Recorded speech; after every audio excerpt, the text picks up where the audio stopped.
Assalamualaikum warahmatullahi wabarakatuh. Perkenalkan, nama saya Muhammad Farido Muhajalin dengan NIM 244011118.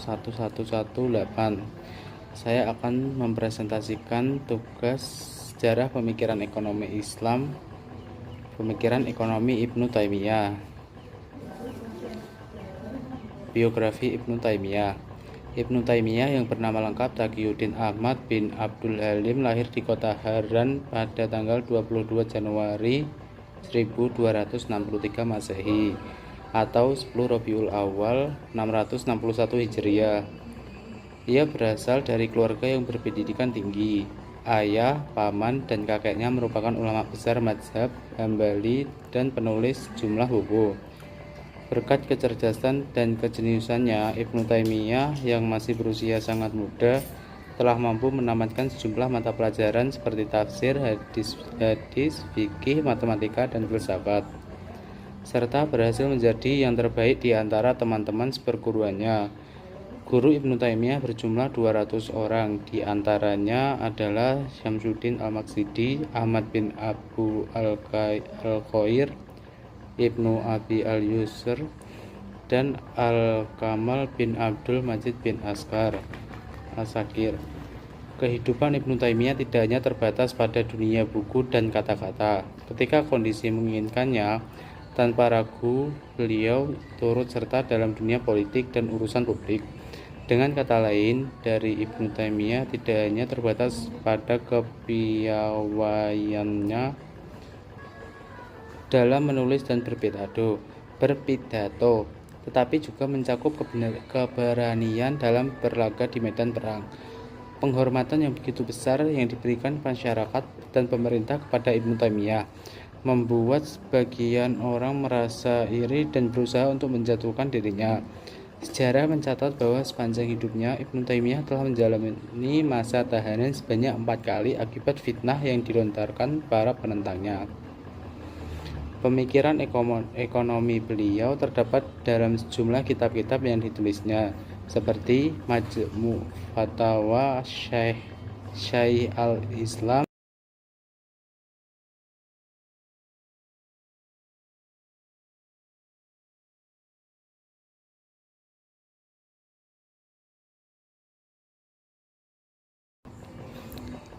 As-Siyasah Asy-Syar'iyyah fi Islah Ar-Rawi wa Ar-Ra'iyah, serta Al-Hasbah fi Al-Islami. Pemikiran ekonomi beliau lebih banyak pada wilayah makroekonomi seperti harga yang adil, mekanisme pasar, regulasi harga, uang, dan kebijakan moneter. Kekhasan dari pemikirannya adalah jawaban dari realita di zamannya, di mana penguasa menjadi bagian penting dalam sebuah tatanan sosial kemasyarakatan. Yang selanjutnya adalah pemikiran ekonomi Ibnu Taimiyah. Pemikiran ekonomi Ibnu Taimiyah banyak terfokus kepada ekonomi makro, khususnya terkait dengan pemerintah dan mekanisme pasar. Berikut ini adalah beberapa pemikiran ekonomi dari Ibnu Taimiyah yang diambil dari kitab Majmu' Fatawa dan kitab Al-Hisbah. Yang pertama, peranan pemerintah dalam ekonomi. Beliau memberikan 2 alasan dalam menetapkan harga dan kepemimpinan negara seperti apa adanya.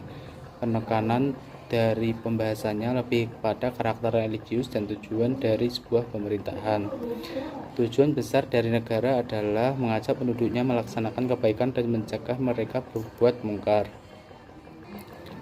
Amar ma'ruf nahi mungkar merupakan tujuan yang sangat komprehensif, sebagaimana difirmankan Allah Ta'ala, "Kalian adalah umat yang terbaik yang dilahirkan untuk manusia, menyuruh kepada yang ma'ruf dan mencegah dari yang mungkar, dan beriman kepada Allah." Quran Surat Al-Imran ayat 110, bahwa kebijakan pemerintah dalam regulasi harga dilakukan dalam rangka yang pertama mencakup mensejahterakan masyarakat dan menghilangkan kemiskinan.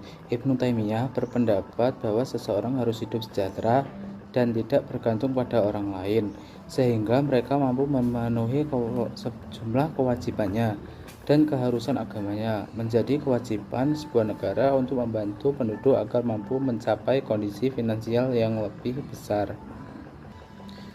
Yang kedua, penetapan harga. Pemerintah berhak menetapkan harga demi keseimbangan harga pasar. Manakala didapati adanya ketidaksempurnaan pasar yang mengganggu jalannya perekonomian negara. Penetapan upah buruh sebagai bagian dari tanggung jawab negara untuk memecahkan perselisihan antara majikan dan karyawan, yang biasanya secara umum berkaitan dengan upah.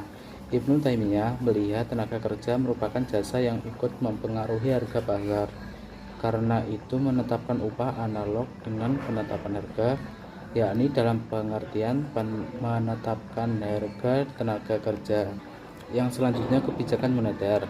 Negara bertanggung jawab untuk mengontrol ekspansi mata uang dan untuk mengawasi penurunan nilai mata uang. Yang keduanya dapat mengakibatkan ketidakstabilan ekonomi. Negara harus jauh mungkin menghindari anggaran keuangan yang defisit dan ekspansi mata uang yang tak terbatas, sebab akan mengakibatkan timbulnya inflasi dan menciptakan ketidakpercayaan publik atas mata uang yang bersangkutan. Ibnu Taimiyah sangat jelas memegang pentingnya kebijakan moneter bagi stabilitas ekonomi. Uang harus dinilai sebagai pengukur harga dan alat pertukaran. Yang selanjutnya, perencanaan ekonomi.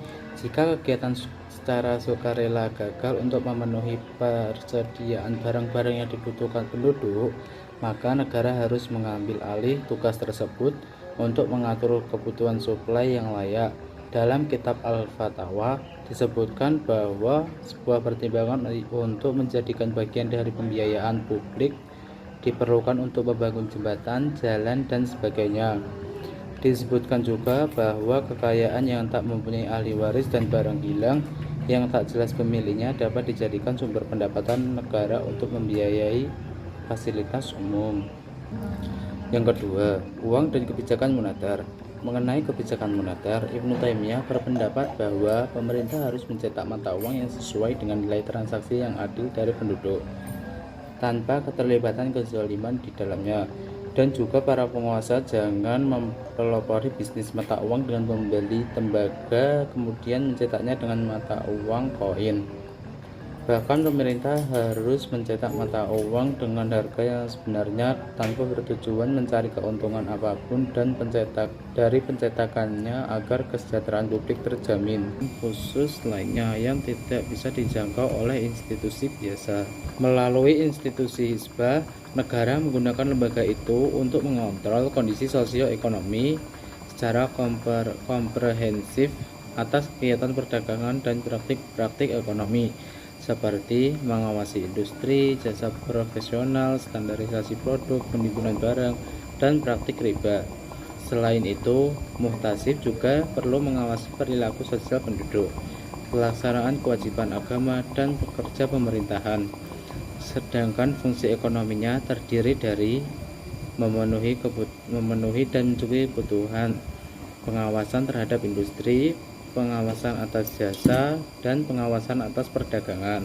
Yang kelima, kompensasi dan regulasi harga. Kompensasi yang setara atau iwat al-misl diukur dan ditaksir oleh hal-hal yang setara, dan itulah esensi dari keadilan atau nafs al-adl. Dan harga yang setara atau zaman al-misl. Ibnu Taimiyah membedakan ada dua jenis harga, yaitu harga yang tidak adil atau terlarang dan tidak sah. Maksudnya adalah memaksa penduduk menjual barang-barang dagangan mereka tanpa dasar kewajiban untuk menjual. Merupakan tindakan yang tidak adil dan ketidakadilan itu dilarang. Yang kedua, harga yang adil atau disukai. Saat pemerintah memaksa seseorang menjual barang-barangnya pada harga yang jujur, jika penduduk sangat membutuhkannya, harga yang setara itu sebagai harga yang adil. Jadi dua kata adil dan setara digunakan saling mengganti. Konsep Ibnu Taimiyah tentang kompensasi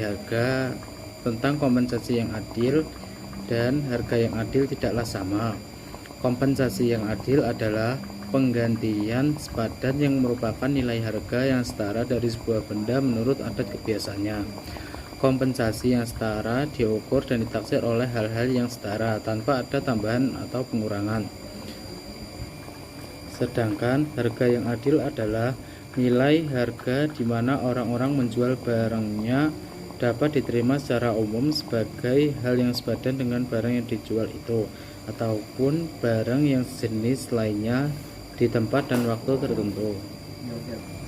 Keadilan yang dikehendaki oleh Ibnu Taimiyah berhubungan dengan prinsip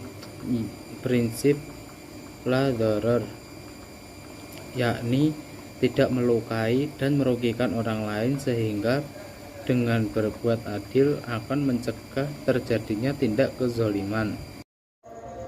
Yang selanjutnya adalah hak kekayaan. Hak kekayaan sama halnya dengan hak milik, sebagaimana dari literatur yang penulis lihat dalam buku Eunis Amalia. Beliau membahaskannya dengan hak milik. Namun dalam literatur lain penulis menemukan konsep kepemilikan juga disebut dengan kekayaan, seperti yang dijelaskan oleh Abdul Azim Islahi dalam bukunya Economic Concept of Ibnu Taimiyah. Beliau menyatakan Ibnu Taimiyah membagi hak kekayaan pada 3 bagian. Yang pertama, kekayaan individu. Penggunaan kekayaan individu disesuaikan dengan apa yang telah ditetapkan oleh syariah.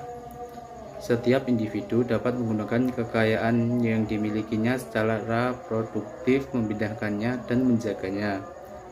Ibnu Taimiyah juga tidak membenarkan untuk melakukan eksploitasi terhadap orang-orang yang membutuhkan. Contoh eksploitasi di sini adalah menimbun harta pada saat terjadi bencana kelaparan. Yang kedua, kekayaan kolektif. Kekayaan kolektif bisa dalam bentuk bermacam-macam, misalnya suatu barang yang dimiliki oleh 2 orang atau lebih, atau dimiliki oleh suatu organisasi atau asosiasi. Terdapat juga barang atau objek yang dimiliki oleh suatu komunitas yang tinggal di suatu daerah tertentu, atau dimiliki oleh masyarakat secara keseluruhan. Kekayaan seperti ini biasanya menjadi hajat hidup orang banyak. Kekayaan yang dimiliki oleh 2 orang atau lebih diserahkan kepada aturan yang telah dibuat oleh masing-masing pihak dengan tidak saling merugikan. Adapun kekayaan kolektif yang disebutkan oleh hadis adalah air, rumput, dan api. Jika kekayaan ini dikuasai oleh individu, maka akan mengakibatkan kesulitan bagi masyarakat. Semua bahan mineral yang berasal dari tanah bebas seperti nafta, emas, garam, minyak, dan lain-lain juga termasuk kekayaan kolektif. Yang selanjutnya, kekayaan negara. Negara berhak untuk mendapatkan sumber-sumber penghasilan dan kekuatan yang diperlukan untuk kewajibannya. Sumber utama dari kekayaan negara adalah zakat, ghanimah, dan fa'i. Selain dari sumber ini, negara juga bisa menambah pemasukannya dengan menerapkan pajak-pajak lain ketika kebutuhan mendesak muncul.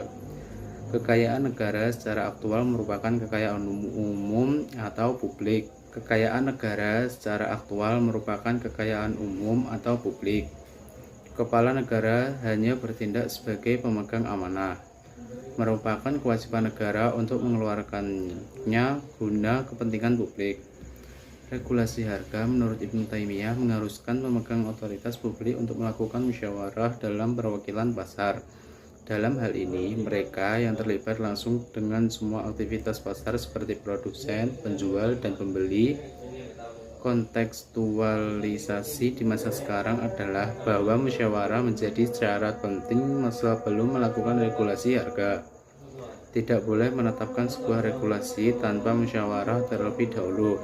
Artinya, pemerintah harus melibatkan semua pihak dalam penetapan berbagai komoditas yang ada di masyarakat, khususnya barang atau jasa yang menjadi kebutuhan primer. Yang terakhir adalah kerjasama dan keuntungan yang setara atau adil. Ibnu Taimiyah membagi seluruh transaksi dan kegiatan ekonomi menjadi dua kategori. Yang pertama, transaksi yang berpijak pada asas keadilan. Transaksi yang berpijak pada asas keadilan ada 2 kategori, transaksi melalui pertukaran dan transaksi melalui kerjasama.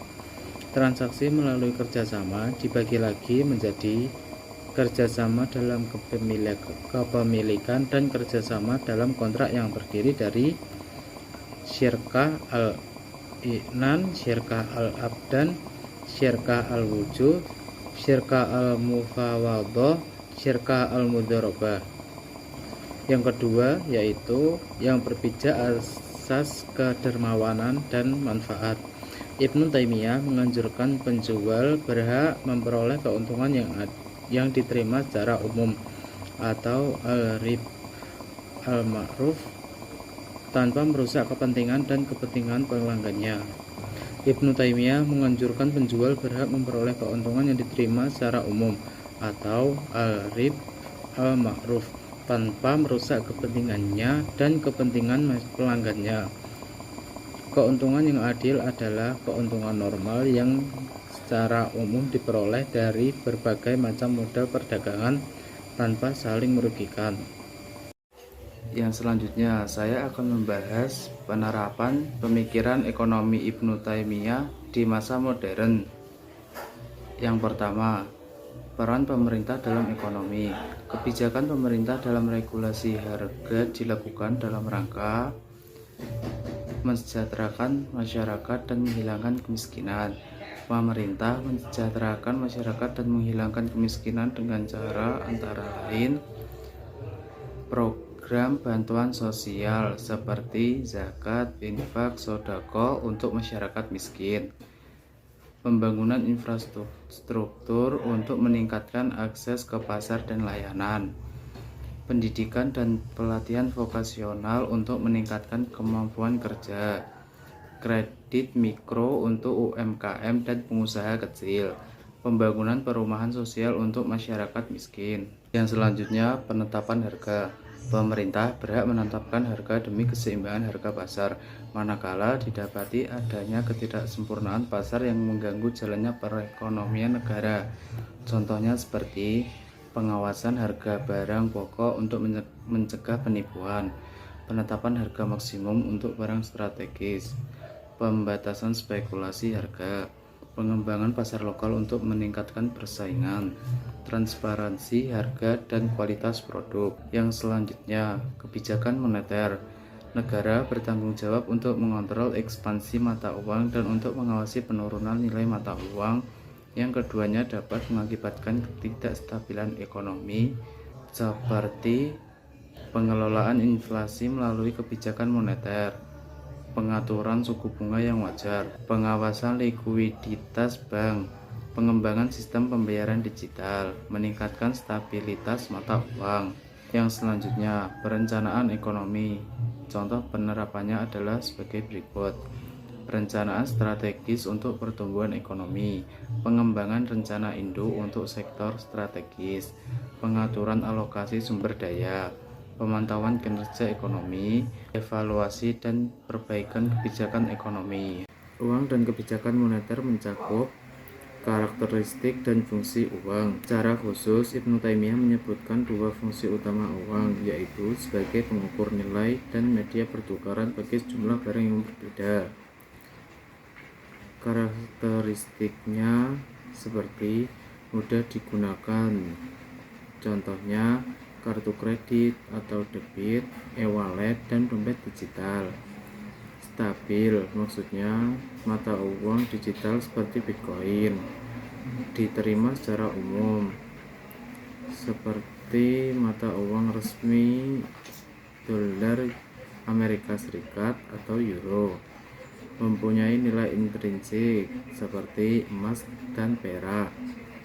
Fungsi uang antara lain sebagai alat tukar, digunakan untuk transaksi online atau pembiayaan digital, satuan hitung seperti akuntansi dan pelaporan keuangan, penyimpanan nilai seperti investasi dan tabungan, alat pembayaran digunakan untuk pembayaran tagihan atau pajak. Yang selanjutnya, penurunan nilai mata uang. Ibnu Taimiyah menantang keras terjadinya penurunan nilai mata uang dan percetakan uang yang sangat banyak. Penurunan nilai mata uang dikarenakan inflasi atau kenaikan harga barang atau jasa karena peningkatan permintaan, depresiasi atau penurunan nilai mata uang karena kebijakan moneter, krisis ekonomi maksudnya penurunan nilai mata uang karena ketidakstabilan ekonomi. Yang selanjutnya, mata uang yang buruk akan menyingkirkan mata uang yang baik. Ibnu Taimiyah juga berpendapat jika penguasa membatalkan penggunaan mata uang koin tertentu dan mencetak jenis mata uang lain untuk penduduk, itu akan merugikan orang-orang kaya yang memiliki uang, karena jatuhnya nilai mata uang lama hanya menjadi sekedar barang dagangan biasa.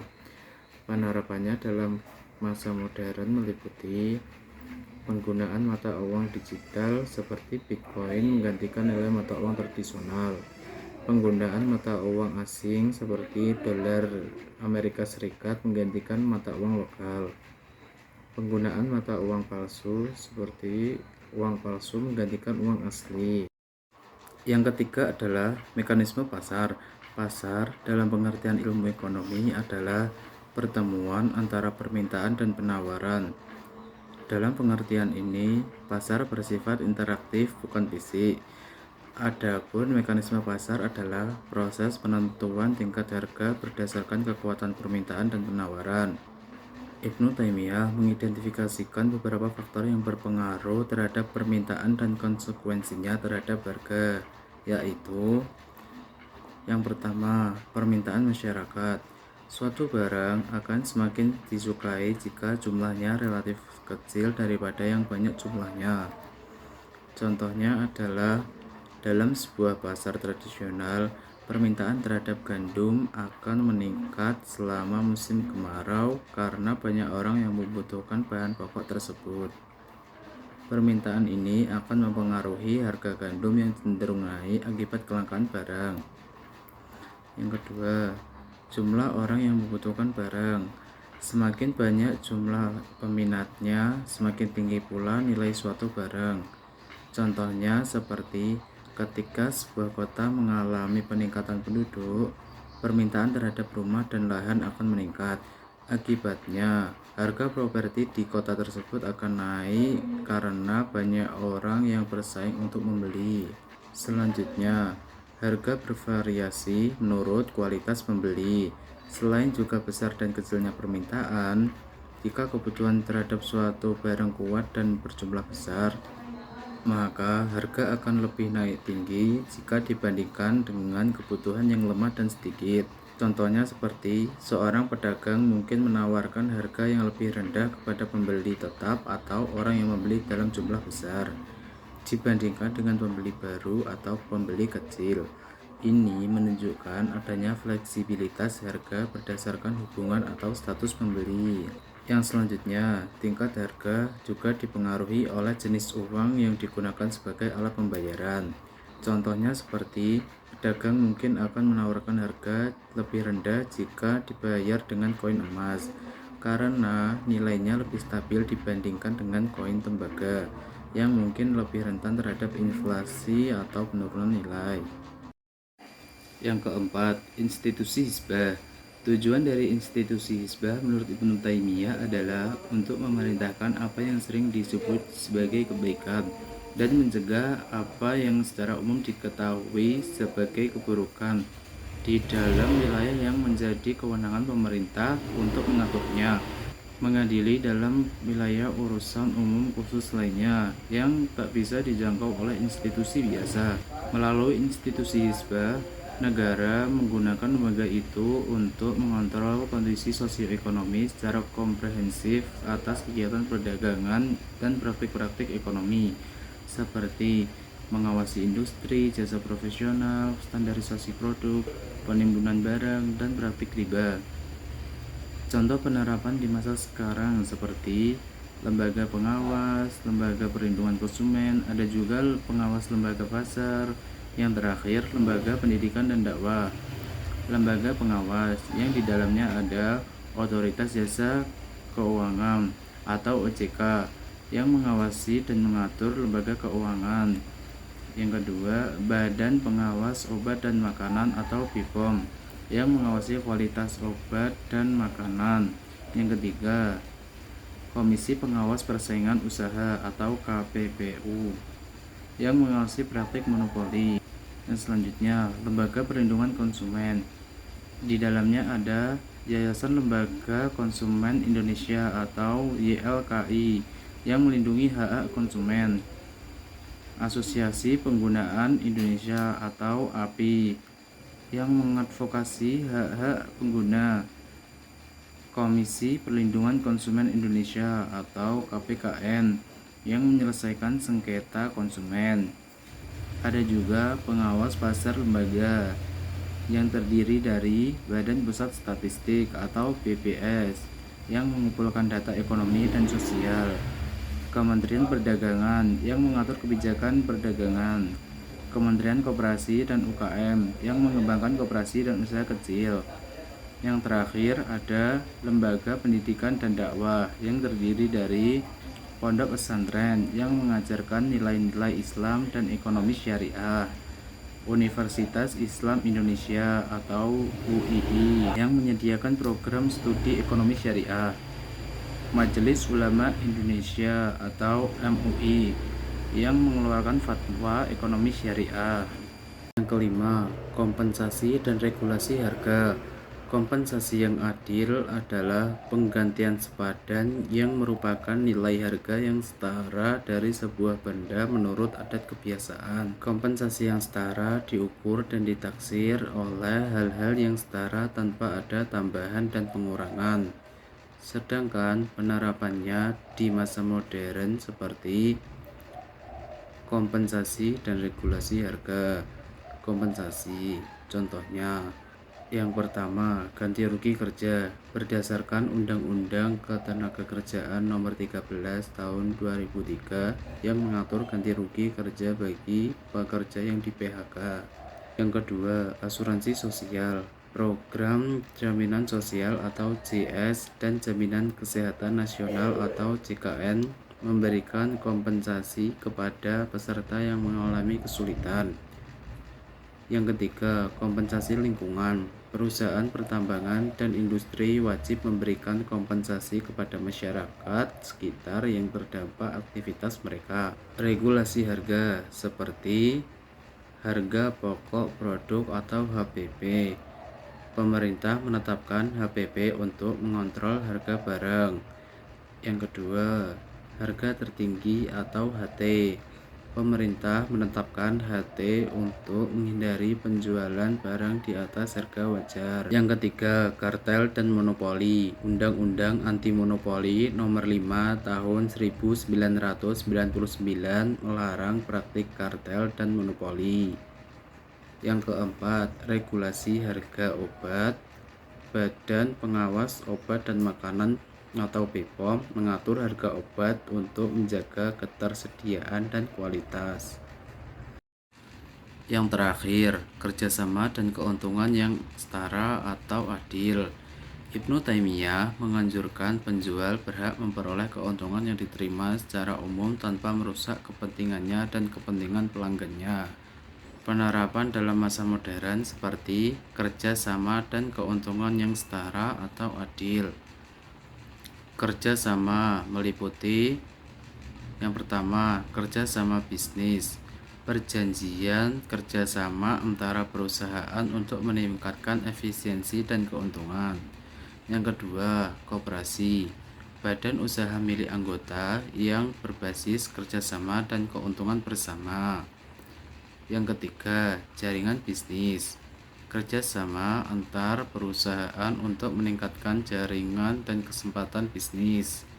Yang keempat, partnership. Kerjasama antara perusahaan atau individu untuk mencapai tujuan bersama.